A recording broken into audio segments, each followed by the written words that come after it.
guys, di sini kami akan membahas tentang persamaan Cauchy-Riemann dan fungsi analitik. Sebelum masuk ke materi, sebaiknya kita perkenalan terlebih dahulu. Untuk anggota kami ada 4. Yang pertama yaitu ada Umi Yuliana, saya sendiri, yang kedua Linda Dewi, yang ketiga Arini Nurus, dan yang terakhir yaitu ada Naufal Afinanda. Sekarang kita masuk ke definisi persamaan Cauchy-Riemann. Persamaan Cauchy-Riemann merupakan persamaan yang sangat penting pada analisis kompleks karena persamaan ini digunakan untuk menguji keanalitikan suatu fungsi kompleks. W sama dengan Fz sama dengan U XY ditambah IV XY. Fungsi F dikatakan analitik pada domain D jika dan hanya jika turunan parsial pertama dari U dan V memenuhi persamaan Cauchy-Riemann, yaitu jika UX sama dengan VY dan UY sama dengan negatif VX. Itu merupakan turunan parsial pertama dari U dan V.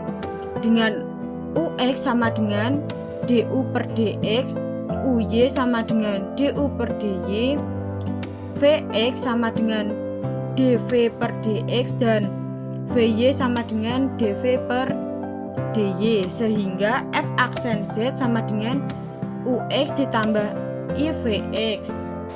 Kemudian di sini ada contoh soal. Tentukan F aksen Z dari Fz sama dengan Z kuadrat. Penyelesaiannya adalah Fz sama dengan X kuadrat dikurangi Y kuadrat per U XY ditambah I2XY per IV XY.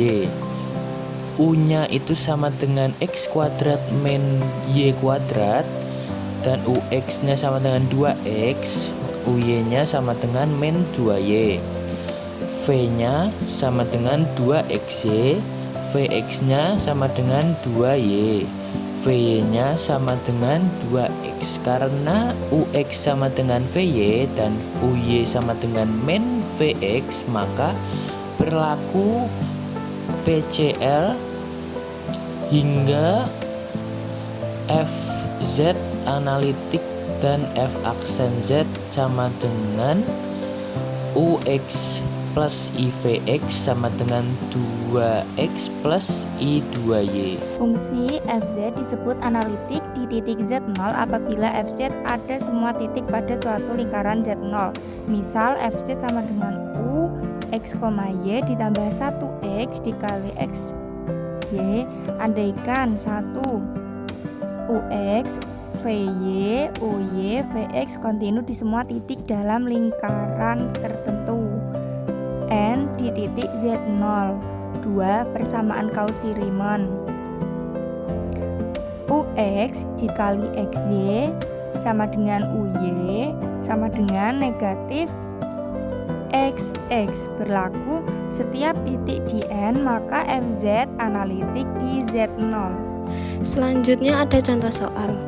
Yang pertama itu diketahui Fz sama dengan 2Z ditambah 1 per Z pangkat 3 ditambah Z.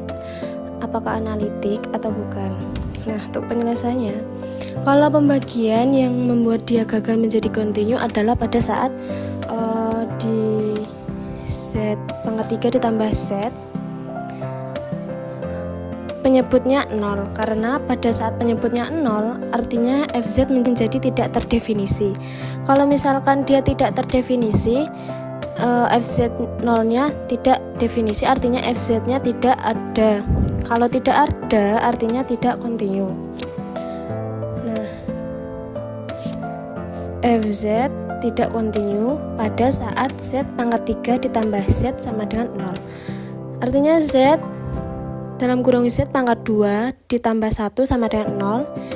Artinya Z sama dengan 0 atau Z pangkat 2 sama dengan 1. Z sama dengan plus minus akar min 1. Z sama dengan plus minus I. Jadi Fz tidak kontinu di titik Z sama dengan 0 atau Z sama dengan plus minus I.